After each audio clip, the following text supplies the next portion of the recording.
So far, so good on tonight's run. I got some different socks on, and weirdly enough, I seriously think that's helping a lot. You know what? We'll go back this way. I got a bad feeling about that way. Nighttime's cold. People aren't paying attention. Gonna get clipped by one of these cars. Anyways, yeah, I got some different socks on. I'm cruising at a pretty good pace. You know, I don't feel really off, which is good. There's no wind. It's I think it's 14 degrees, 12 degrees. So it's pretty cold, but I'm warm. I got my thermal on. Got my champion hoodie, because I am a champion. And just trying to push through it. You know? Gotta take a break for a second. Just went 20 straight minutes. Did pretty good. This is gonna fuck up my time for this this mile, but it's cool. That last mile I'll make up for it. It's whatever, you know. The metrics matter, but the metrics mean nothing if they're hiding bad behavior and bad habits. You know? It's all about, that's why consistency is so important. Because if you're inconsistent either way, you can make yourself artificially look good, or, you know, make yourself artificially look bad. Either way, you know, I've been stepping on the scale every day, and it has not been kind. Every day, it's, you know, somewhere in the high 240s, which is not where I want to be, not where I should be. I'd say I'm easily 40 pounds overweight, you know, 205, 207. That would be about a healthy, high healthy average for me. I really should be in the low 2s, upper 190s. I'm 6'2", I'm 6'3". I'm robustly built. But, you know, the greater point being is that weight's kind of just a number. You know, it's a pretty cheesy thing to say, but you know, I've been running pretty consistently for about at least a week now, I think, at this point. And I'm starting to feel those changes come back. You know, I've been down this road before. I know what it feels like when you start losing weight from running. You feel better, you have more energy throughout the day, which is crazy. You can't even conceive the fact, like, when you're out of shape like that, when you're off your grind, you can't even conceive that you are operating at such a low energy threshold that you just can't get shit done, and you don't feel good at all, ever, because of just how burnt out you are. So when you start running, it takes a while, but you start to build up that baseline of energy. So you got a little bit more every day. And eventually you kind of start to feel like you did when you were a kid. Just boundless energy. And then at night you feel naturally tired. I don't, because I'm a fucking lunatic, but that's what happens, you know? You start having more energy, and you start feeling tighter. You know, you kind of burn through that. You know, I have to think about it as like that jiggly fat. You start to burn through that new fat, that jiggle fat, that clear fat. You burn through that. You start to feel like you're tenser. You know, like you get down to like that, I don't know what they call it, but like that core fat. You know, you get down to that real fat. So that fat before was just bullshit fat. That was new fat that was waiting around to be burned. That's not the deep reserves. When you start getting down to the deep reserves, it gets a lot harder. I think it's a lot harder to do. You know, a lot of people, you know, they try to lose weight by dieting, which is just cutting calories, and I don't think that that's good. You know, there's a lot of bullshit talk about, what was that? Is that a branch? Freaking tree branches down in the road here. People talk about in dieting, talk about starvation mode and stuff, and I don't think it's that simple. You know, I just think that when you diet, if you just cut calories, your body burns through that new fat, you know, for the first couple of weeks, maybe the first month.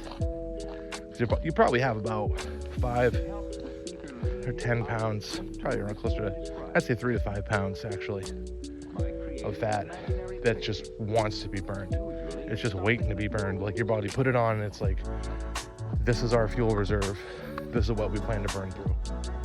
And you know, 3 to 5 pounds, let's call it 5 pounds, is 15,000 calories. So, you know, in the old days, they would say cut 200 to 500 calories a day, and you're gonna burn whatever it is, between 1,400 and 3,500 calories a week. That's around a half pound to a pound a week, something like that. And so people go on a diet, they get really anal about what they're eating. They're not starving by any means, but they're not hitting their meal cues, not hitting their hunger cues. Their body's trying to reinforce that binge eating behavior. It's trying to reinforce that impulse eating. It's trying to, every minute of your day, you're thinking, I gotta eat.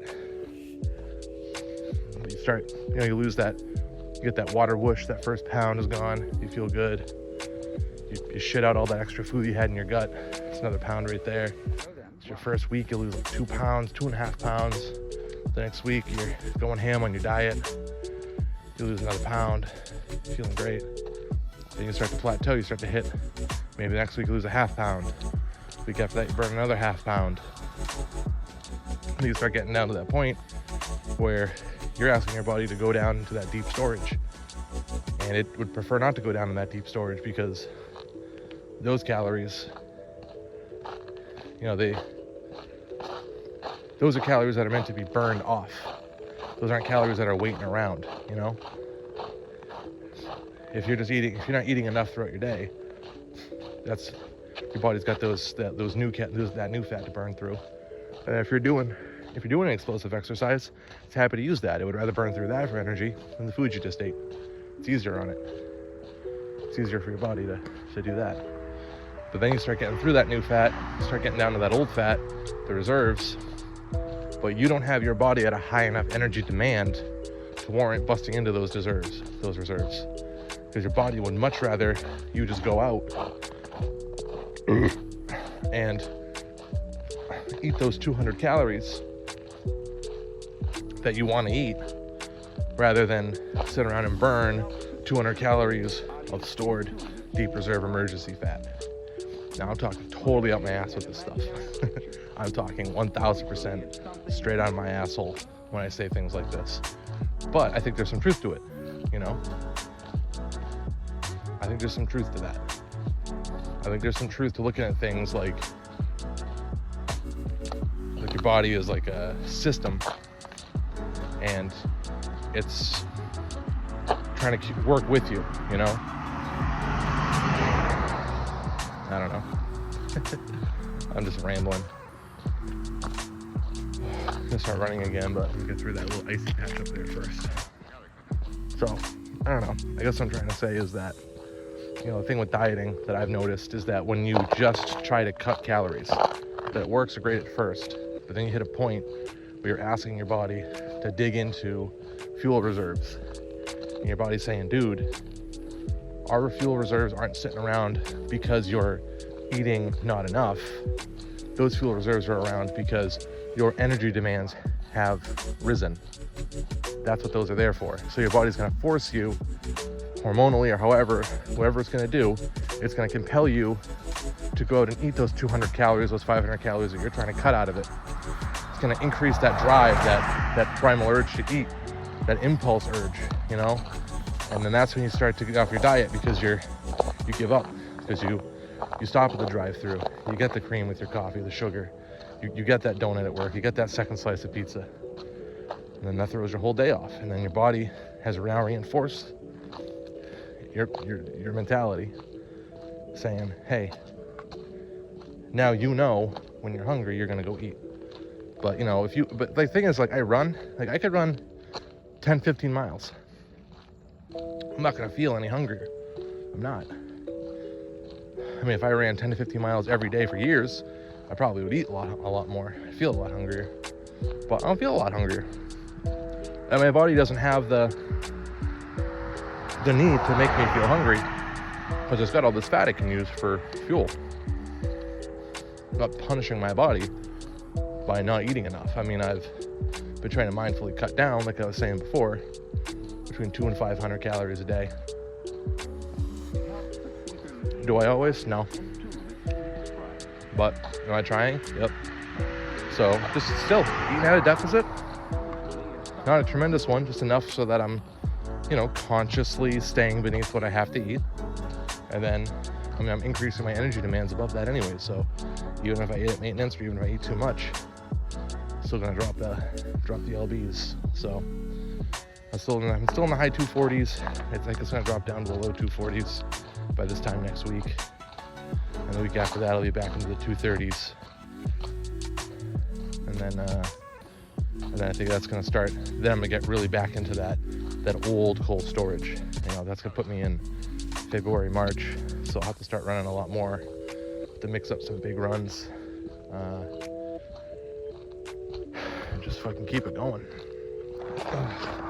I'm on this part of my run.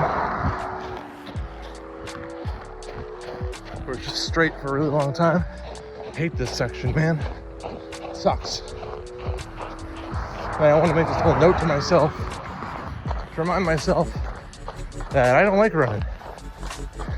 I don't hate it. I just don't like it. But I do it because it works. It helps me stay consistent. It's just a little goal I can get done every day. There's literally no reason that you can't fit it in. I mean, if a loved one's in the hospital or something like that, someone died, look, you can kind of give yourself some grace, but 99.99999% of the time, which is every time, there's no reason you cannot fit in even a 1 mile run. Like, I do a little over 3 most times that I run. And I understand not everyone's willing to do that, but I can do it, It's 2 times around my street, And as I get better, and as I get faster, the amount of time that I gotta set aside to do it decreases. So it goes from an hour to 45 minutes to one day a half hour. I think my best times for a 5K were like 29 minutes, but it might have been 30 or 31 minutes. It's about a half hour, give or take 2 minutes. So that's pretty good. But that means I can bust out a mile. Shoes on, shoes off. Run a mile in under 15 minutes.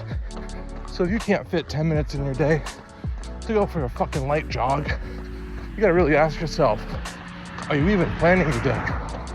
Are you even ahead of your day? Like, I got a notebook. When I get home, I'm gonna write down everything I gotta do tomorrow. I'm gonna bring it with me. And as I get shit done, we'll just cross it off. Just so that way, I know what I'm fucking doing that day. Because otherwise I'll get sidetracked, or I won't prioritize, or run out of time. And if I write it down now, the day before, at night, I won't have to remember it tomorrow. I'll sleep a little better knowing that I won't forget it. It's all written down. So, I don't know. Just wanted to record that section as I ran through that shitty part. Now I gotta run through a long dark part, which sucks even more. It just sucks, man. It's boring. It's dark. It's quiet. There's nothing. There's nothing going on. It's just me out here. Me out here getting it.